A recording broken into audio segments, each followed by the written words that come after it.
thank you all for having us here on behalf of the team here from WRDSB. You can connect with us there too. We'll be sharing the slide deck through the upload, so you can find it after the fact as well with the recording.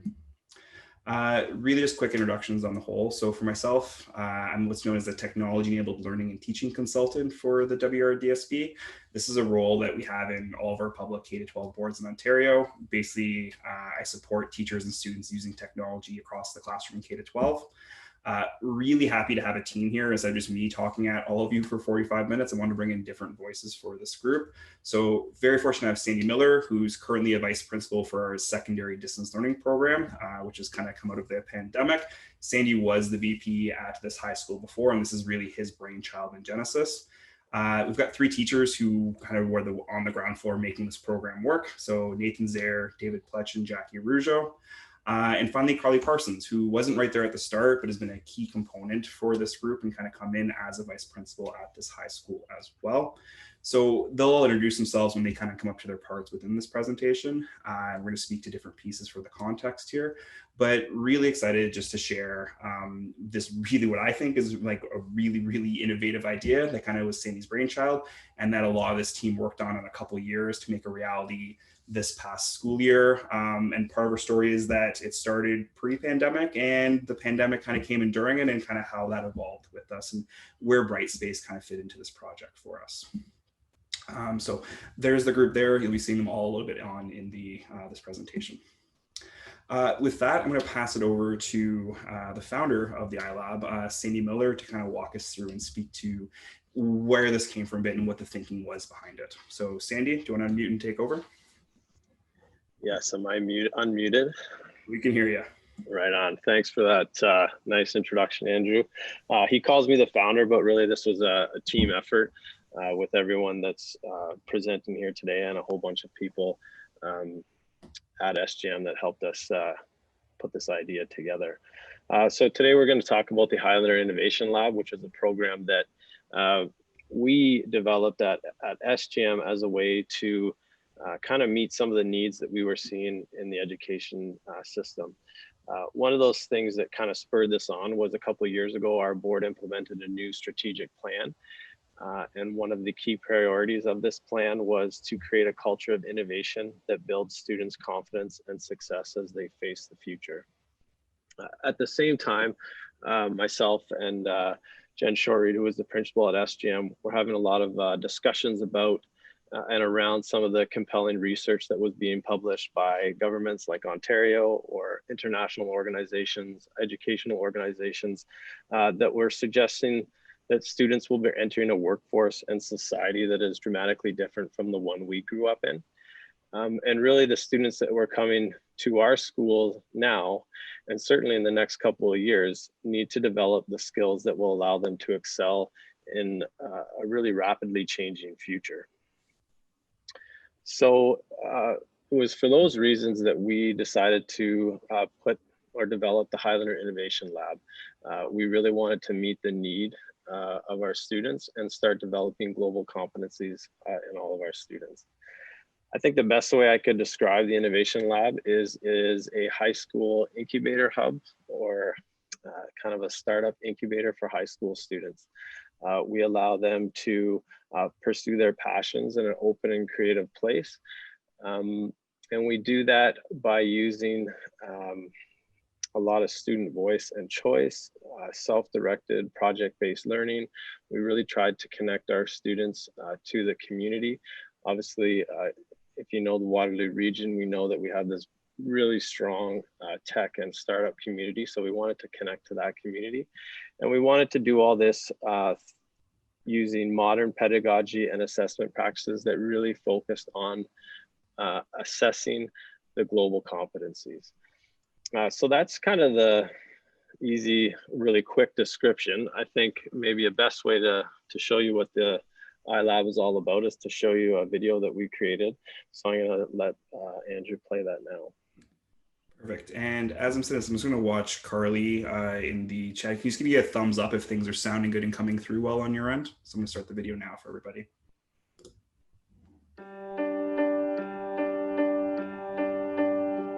Innovation, to me, has a core piece of the way our ecosystem and as our country evolves as we progress into the 21st century. Innovation, that's our future, and that is what is really going to bring us to that next level. Being in an environment where you're with other people that share your passion for starting a company, huge advantage that I would very much want to participate in.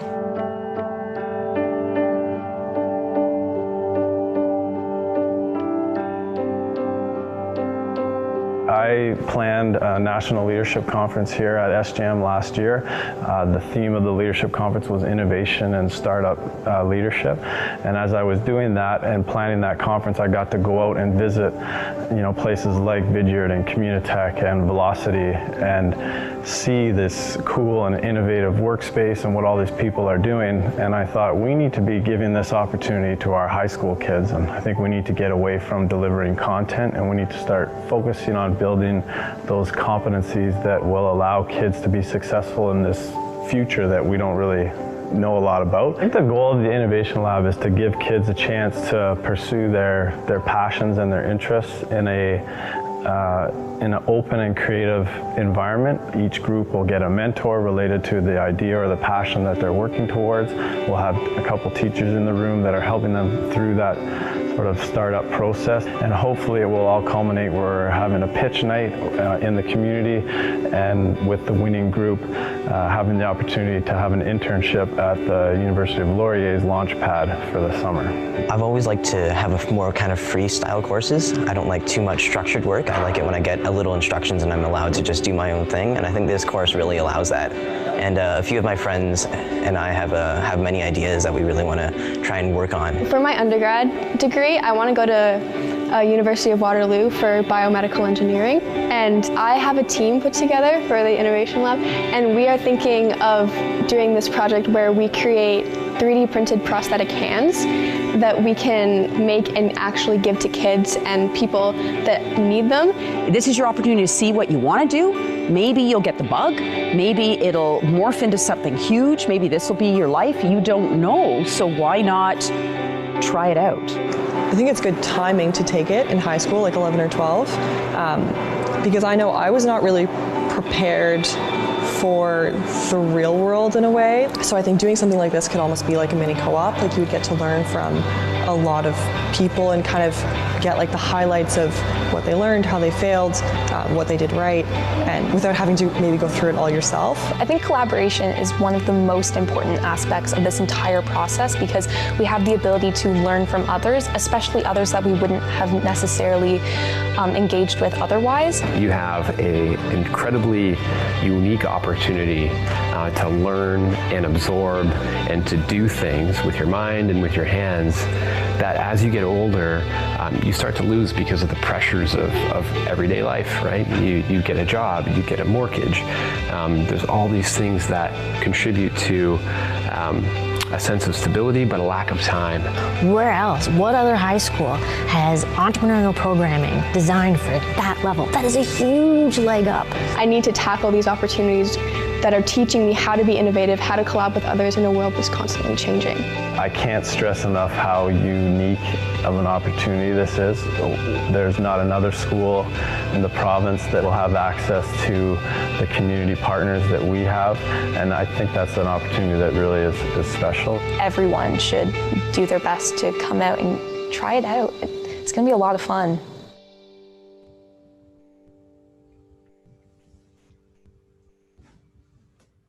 Thanks, Andrew.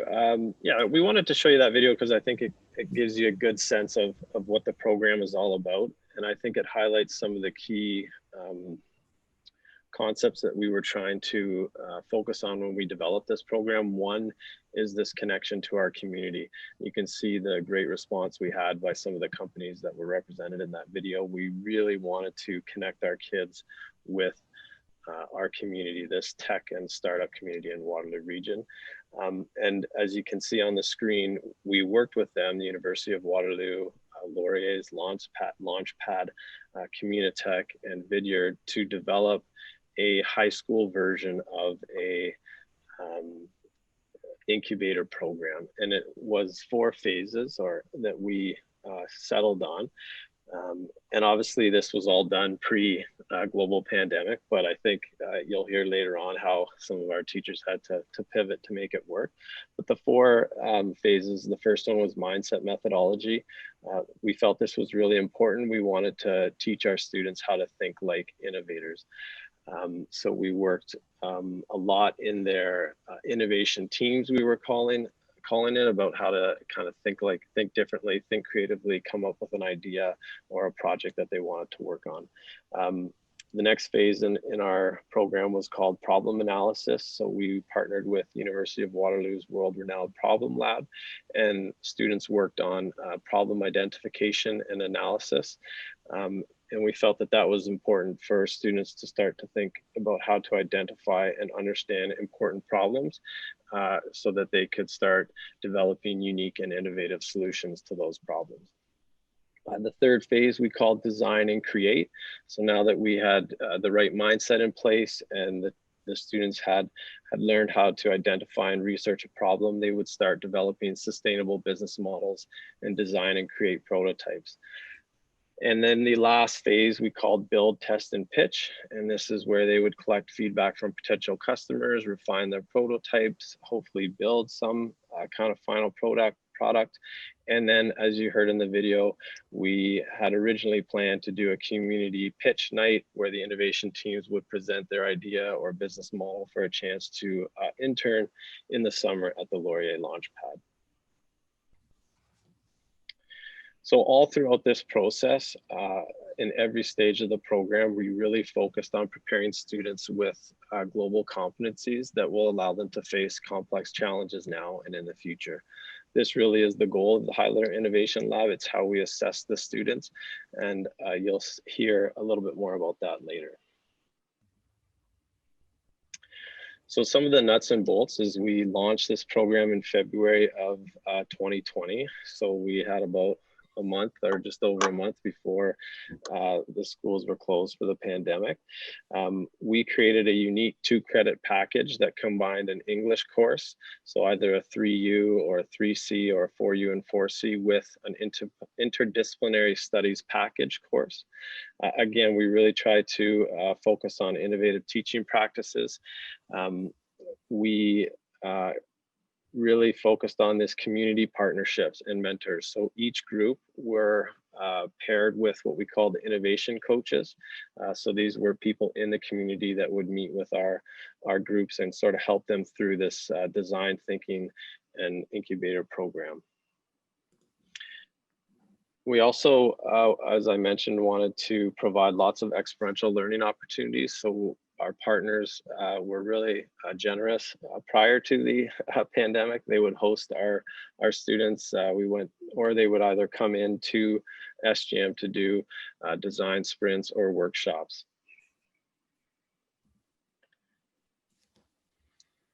So just to kind of wrap up, I think this is a unique experience that isn't offered in many high schools. It really allowed our kids to collaborate in a team setting. It paired them with experts in our community. It allowed them to follow their design thinking process to work their way through this high school specific incubator program. And originally we had planned to provide a chance for an internship at Laurier Launchpad in the summer. Obviously that wasn't able to happen due to the pandemic, but I still think it was a valuable experience for the first cohort of kids to go through this. And I'm gonna leave it there and pass it on to Andrew, who's gonna talk about why we chose to use Brightspace as the VLE to support this program. Thanks, Andy, and really appreciate that intro. And I love that video. Like I get tingles every time I watch that video and hear the students go through it. So thanks for sharing that again. So a question here was why Brightspace and where does Brightspace fit into this? I felt very fortunate, kind of two of my passions when it comes to education and looking at the future of education, improving our system is one, how can we look at developing these skills and these competencies in our students across K-12? And I think, because I personally think that's a big gap that we need to start doing a better job filling. And that's what we're hearing from industry for graduates coming out. And secondly is how can we leverage technology to really improve learning, pedagogy, and assessment. And so when this project started, it was really a pleasure connecting with the teachers who we hear from soon, Jackie, Nathan, and Dave. Just hearing them reflect on like, what did they want to do? And they really wanted to do things differently in this classroom. And you saw off a couple slides ago, like it was a cross-curricular approach. They were taking 2 classes or sections of kids that had 50 plus students earning separate credits from different teachers. And they wanted to make this a big collaborative space, not the way we traditionally look at classrooms. So could they wanted to create an online hub where they could have all of their students together, have 3 teachers in there, but also differentiate in their own ways and use the tools that are available. The other thing they were really looking at and kind of identifying their needs was they were looking at assessment differently than we often traditionally look at assessment. One, as Sandy mentioned, they wanted to focus more on those skills and tracking and assessing by skills. And so they're thinking like, how do we go about doing that? And like looking at rubrics or tracking, and also looking at assessing by curriculum expectations potentially. And they really wanted to go for a more portfolio-based approach, as opposed to just like, here's like, our traditional of here's some learning, here's the product, or here's the test, or here's the assignment, or here's the essay, hand that in to me, here's some feedback, and then we're moving on. They really wanted this to be iterative and an evolution over time, that they were constantly collaborating, connecting with students, having observations and conversations with them, and think of a way they could track and document all that in a reasonable way to manage as an educator, which is not easy. In Ontario, we're guided by a document called Growing Success that really pushes that triangulation of assessment. And that was something these teachers really wanted to tackle. So those are kind of the things they were looking to deal with. And Brightspace pretty quickly, and in my role supporting our board with Brightspace, seemed like it was a really good option. So I started like making some suggestions on what they could look at. And it just like, yeah, this sounds like where we want to go and what we want to do. And so like, what did it really enable to do? Why did Brightspace fit in well to all the things they were trying to do? So one, like looking at those competencies, it allowed them to create their own competencies and track and assess by what they wanted to assess by. That could be by the expectations, these skills specifically, the curriculum that they were covering. And it was a way to kind of group all of that together. Secondly, it gave them a shared space where they could have all their students in one space together. The 3 teachers could be in there and they could collaborate effectively through announcements, resources with the whole group, but also differentiate based on subject, the credit they were earning, or even groups for the students. They also really wanted to leverage technology as much as possible. And so they want a good blend of web. We're a Chromebook board where we give our students Chromebooks, but also leveraging mobile, which is where a lot of our students live. And then just looking at multiple pathways for documenting learning, giving feedback via observations, conversations, and products, which I mentioned. And so Brightspace was just a nice suite of packaging where it was one tool that could do all of those things. Often as teachers, we find ourselves like, okay, I'll go to this tool for this, I'll go to this tool for this, I'll go to this tool for this. Brightspace really became a one-stop shop for these teachers to kind of manage all of that within one platform. And so the last piece I'll highlight here before I can let the teachers kind of speak to their specific context, what they were doing via iLab, and how this looked for them, was even just like that kind of like, it didn't matter where they were digitally, there were options available to the students. So logging into their class via the web, they could access everything there. This group moved around a lot when before the pandemic hit. Like sometimes they were in the auditorium, sometimes they were in the library, sometimes they were in the classroom. So a teacher could just post an announcement an hour before and would pop up on the student's phone via the Brightspace Pulse app. The last thing I'll highlight, which I think was a really key piece for this group, and they'll speak to a bit later, was Brightspace's portfolio tool. If you're not familiar with it, via an app on their phone, a student can quickly take a picture, record a video, add a title, some thoughts and observations, and a quick audio reflection, click a button, and share that with their teacher. And that was something that this group really leveraged, because again, they didn't want to focus on like, here's your traditional test or essay. It was like, this is a learning journey. You're going to be working through long-term products. We need you to document that throughout. And portfolio was a really nice option to have students do that right in the moment with their phones, wherever they were, share that with their teacher, and then have a shared space to kind of discuss and collect with that. So that was kind of why they landed on Brightspace and what they were looking to accomplish with it. To hear more just about the project itself, what this looked like in the classroom, and a little bit more about how Brightspace fit in, want to pass it off to the teachers now. So I think we're heading over to either Nathan or David right now. So I'll pass it off to one of you. Yeah, thanks, Andrew. So just a little bit more, a bit of a deep dive in terms of what we were trying to accomplish. After Sandy told us that we had to teach this course for him, we started to think, all right, well, what are we going to do what's the curriculum going to look like? And so we were given some freedom, and we decided to amalgamate, essentially think of it as like an amalgamation of a tech course and an entrepreneurship course. And with that as our guiding principles, we started to look around. We got inspired by the Lean Startup, the book, and also looking at what the Stanford D School was doing and what they're trying to accomplish. And we settled on, trying to teach the design thinking process based on the D School model as, the basis for our curriculum and sort of how the course would progress. So I'm going to pass it off to my colleague, Nathan Zare, to talk a little bit more about the design thinking process. All right, thanks, Dave. So we entered this looking at the, as he said, the D School sort of lineup of empathize, define, ideate, prototype, and test. And we wanted to front load the course with the content and then let the kids actually go and explore and use the skills that we were building on. Andrew, you can go ahead to the next one if you want. So we started with empathy, and actually before we even got to empathizing with a prospective customer, because we didn't know what a customer would be at this point, we partnered with the Problem Lab, as Sandy identified. So Larry Smith from the Problem Lab actually came in, talked to us, and went through a whole analysis of a problem and thinking about the scale, the context, and the history before we even think about a solution. So looking at past failures, past attempts, what's the size of the problem? Can we narrow it a little bit? Can we make it more approachable to work with? And then at the end of that, they had to identify a problem that they thought was a problem and do a pitch for it. So again, we're building, as we went through the content, we were building the ability for them to sort of practice those skills for when they finally got to their project. So that was our first step in the course. You can go to the next one if you want, Andrew.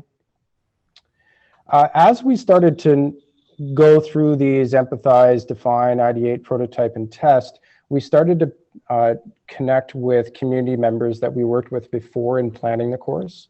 And we brought them in as guest speakers at that point, and they actually led the class in going through what their regular job would be. So we had a UX expert come in, talk about working with a customer specific with setting up actually controls for a water system and having watching a customer go through the use of their device. We also had a couple people come in to talk about prototyping and design. And we also went off campus to a couple places before the pandemic when we could actually go on a field trip and we didn't have to do everything online. You can go to the next slide if you want, Andrew. Along with that, once we had those community members sort of engaged, we had them initially, and then we started to acquire them as we went through the course as well. We asked the kids, this was actually post-pandemic, so this is like into March and April. We had them grouped. They had a problem identified that they wanted to go through and address. They made up an actual pitch video, and then we sent it out to community members, and community members that had a passion that aligned with what their problem was started to sign up and work as mentors as they went through. So this actually became a major part of the course as we went to the second part when everything was online, when we were at home due to COVID. And it was actually one of the greatest things about the course is that the students finally got a chance to talk to industry-specific experts and then to take their skills that they acquired at the beginning of the course from there. So I think at this point, well, Dave, you can take over with, you were going to talk about student-directed learning. Yeah, thanks, Nathan. So at the heart of, as Sandy mentioned earlier, we were really trying to just give the students choice and freedom and ownership over their learning. So while we taught curriculum and we went through some workshops, ultimately we would put the onus on them. If we're doing a lesson on enhancing creative thinking skills, find resources, and the onus is on you to find the resources to to help you learn more about it. And then we would discuss it as a group. But we really got the sense as the semester was going on that the kids felt a real sense of ownership over their own learning. And Andrew, if you go to the next slide, over the March break, as schools were closed, one of our groups took it upon themselves to create a website that was like a Google Meet or a Zoom. They called it Class for Corona, where they wanted to keep the learning going, and they wanted to create a forum where we could continue having classes online. Now, we couldn't use this for certain reasons, but I think it indicates the spirit of innovation and the spirit of self-directed learning that can come out of when you give students a sense of ownership and freedom and choice. If we go to the next slide,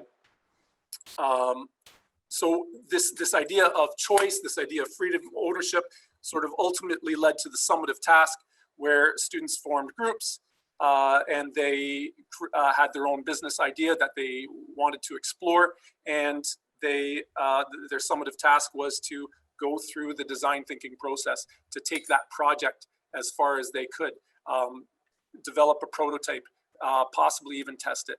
And we weren't looking for a particular form.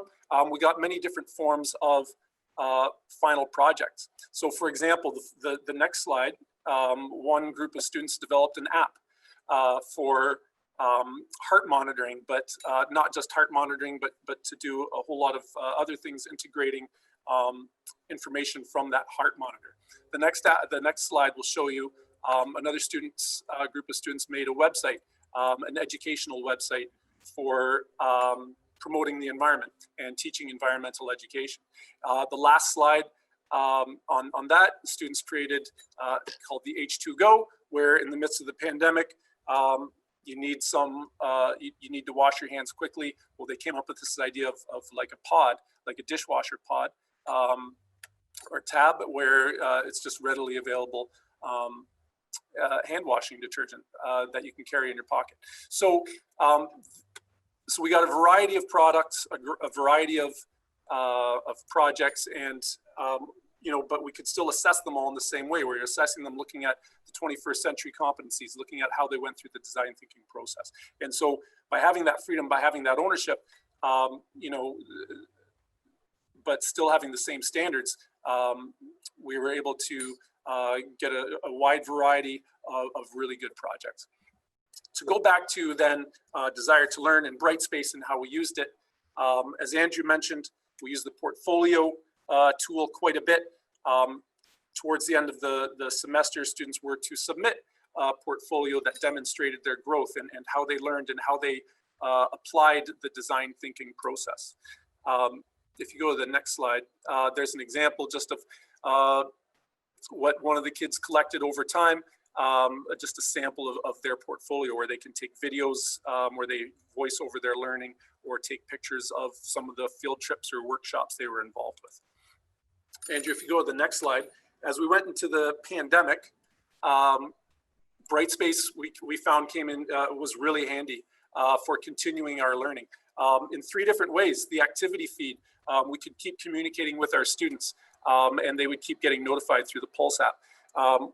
Online discussions, we would set up online discussions so students who weren't necessarily in the same group but want to continue collaborating with their colleagues in the class, they could continue doing so through the discussions tool. Or Bongo we used for small group progress checks. So through all these different tools, we were able to keep communicating with the students, able to keep them motivated and collaborating. So now I will pass it over to my colleague Jackie Araujo, who will talk about the English component. Awesome, thanks Dave. So my name's Jackie, and I teach the English credit that was attached to our iLab. So first, this was a very different English class experience for me and our students, which was the goal. And luckily we had a very supportive admin team that encouraged us to sort of ditch the classics and try a more contemporary approach to teaching communication, amongst other things. We also, for this course, we didn't have a predetermined English class time or IDP time. We made an effort to blend the two. So in terms of our learning base, these students were genuinely excited for a less conventional English classroom. I think at one point they erupted in applause when we said we weren't going to be reading Shakespeare. So in terms of what we did read, in Ontario, our English curriculum is skills-based, making it highly adaptable, which allowed us to use, to select texts that emphasize the design thinking process, or they were otherwise focused on some element of human-centered design. We read texts from authors like Malcolm Gladwell and Adam Grant and David Epstein. We recreated the more familiar routine of book club while we included the content of our IDP credit, the innovation credit, into our discussions. We also incorporated criticisms like reader response theory, which you'd see in your typical English class, in an attempt to contextualize the content while we analyzed and we evaluated it. In this case, the D2L portfolio app was pivotal in the collection of this information for students because they could represent themselves with video clips and they could select what they wanted to put into their portfolio. And I could review that at a later time, which freed up our class time to engage in more meaningful conversations about their reading. From the resulting discussions, it was clear that our students were making genuine connections with the material in their book choices. So Andrew, you can advance the slide. Awesome. So as mentioned, our IDP credit focused on using the design thinking process as a guide for our students to develop an area of interest and collaborate to create a variety of projects. Design thinking closely resembles the writing process, which allowed for an added layer of continuity between the two credits. So students could understand the writing process better in connection with the more hands-on approach of the design thinking stages. So that is, I felt that our students appreciated the feedback in the drafting stage of writing more when I could make the connection to their ideation or their prototyping stages of design thinking. Andrew, you can go forward. There you go. So also our students had multiple speaking and listening opportunities, as mentioned, courtesy of our many guest speakers who transcended beyond our usual, I'm your teacher, so take my word for it type of content delivery into industry professionals that were in the room with us, making use of the space and the energy that's an often forgotten and hard to teach element of oral presentations. And so building their oral communication skills became an authentic daily task and experience. Granted that our student base tended to be those more comfortable sharing their ideas with a room full of people, they had the added benefit of presenting their work to special guest audience members who included, for example, members of the University of Waterloo Problem Lab, who were generous enough to give their time and feedback to our grade 12 students. Many of those grade 12 students would go on to attend UW the following year. When COVID-19 shut down our schools last spring, the option of having video, audio, and written feedback in D2L's VLE was important in keeping the culture that we had worked hard to build. Although there was a lot of uncertainty at the time, it was a relief to know that we could continue to build the portfolios and make real connections in a variety of ways. It was clear that our students appreciated these features. So thank you. I think it's Carly. And just check, Jackie, did you want to speak to this? Was this yours or? No, I didn't. I think that's Carly. That's the progression through Perfect. grades. Yes. Passed over to Carly here. All right. Hi, everyone. My name is Carly Parsons, and I am also a vice principal at Sir John A. Macdonald, and was lucky enough to come in last November, so right before the iLab launched and then before the pandemic hit, and got to start to become involved with the program. So it's clear that we're going to be teaching in a world very different from what it was even 7 months ago. And the need to explicitly introduce these 21st century global competencies is greater than ever. And the benefits to developing these skills will allow our students to thrive in this rapidly changing future that awaits them. So our hope for the Highlander Innovation Lab is that it can become a program that exposes students to these ways of thinking and learning early and often, with an eye stream that will allow students to experience the program beginning in grade 9. So as you can see on our progression, grade 9, we would look at the innovator's mindset, where grade 9 students would learn to think like innovators and take part in a variety of enrichment opportunities, such as field trips, design sprints, guest speakers. And we would look to make that cross-curricular. In grade 10, we called it the Innovators Toolkit. So they're going to begin to develop these global competencies through immersion in a full semester of interdisciplinary problem-based learning. And then we would register them into an iCivics or careers class, and then another one of science, business, tech, or visual arts that was more geared towards this type of thinking.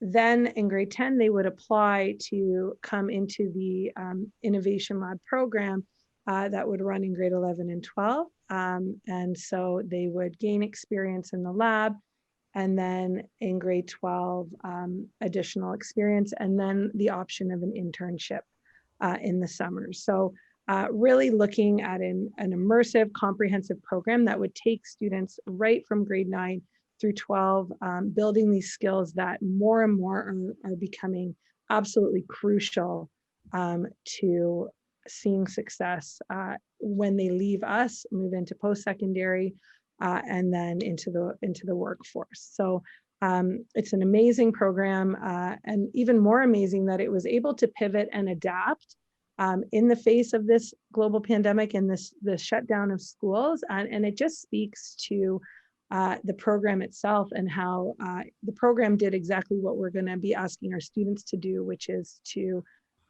adapt and change quickly to meet the challenges that are in front, which is exactly what these teachers who you heard today speak were able to do. And it's actually a pretty amazing model of what we asked our students to do. So really grateful for the SJAM teachers who are here today, and Andrew and Sandy for supporting them through that as well. So that actually closes off our presentation portion. And if there are any questions for anyone of the teachers or Andrew or Sandy, I'm happy to moderate in the chat. I don't see any now, so we can give it a second to see if anything pops up. Otherwise, that's the end. Perfect, Carly. Thanks so much for that wrap up there too. And I'll just take a moment here. One, to say thank you to the team at D12 for having us in to share this presentation and kind of the learning journey went with iLab here. And I just take a moment to say a huge kudos to the entire team, Sandy, the teachers who made this a reality on the ground floor, and Jackie, Dave, and Nathan, and Carly for the work that she's done since stepping and coming over to SJAM. It's from the outside looking in and helping support this group, it's been truly amazing to watch what they've done, the big ideas they had, which I think we often see in education, but then to actually make it a reality and to make it happen is somewhat rare and unique in this case. And just kudos to the group for like having a big vision and moving ahead with it, and I think doing some really amazing things. And I had a chance to visit the class a number of times, and I just heard such phenomenal feedback from the students, even when the teachers were out of earshot, for what their experience was, how it was a different learning journey, how they felt they were developing skills that was really going to help them for the career paths that they want to choose and the things that they were interested and passionate about. So with all of that being said, we do have a few minutes left in our time here. If you want to use that chat or Q&A function, please feel free to drop any questions you have. You can address it to a specific person if you like, or just throw it out to the team, and I'll pass it back to Carly. Have we heard anything from anyone, Carly? Any questions there? Or nice and quiet? Okay. Nice and quiet. So I think we're good. Well, thank you. Thank you very much. We've got a lot of congratulations. I'm going to read this out from Heather. She says, such a fantastic and innovative project. Congratulations, SJAM and Waterloo Region, for paving the way, for giving your students options and opportunities to explore their own learning. So I wanted to read that because it's a nice comment from Heather on the line. Well, we'll give another minute to see if any questions come up, but I just wanted to thank Andrew, Sandy, Carly, David, Nathan, and Jackie for presenting for us today. If you did miss the start of the presentation or you just want to watch it again or send it to a friend, everything will be up in Fusion on Demand within 48 hours. So you can watch the recording again. That goes for all our sessions, any of the PowerPoints that have been shared, things like that. So you can be sure to check that out. If you are sticking around for the rest of Fusion today, we do have our Hero Hangout at 3:45. Again, that's Build Your Own Culinary Adventure with Holland College. And we have some more sessions tomorrow, as well as the last day of Fusion for October. So we've got additional sessions that you can check out tomorrow. I don't see any questions, so I guess we'll leave it at that. And I will thank you guys once again for joining us today. Have a great day.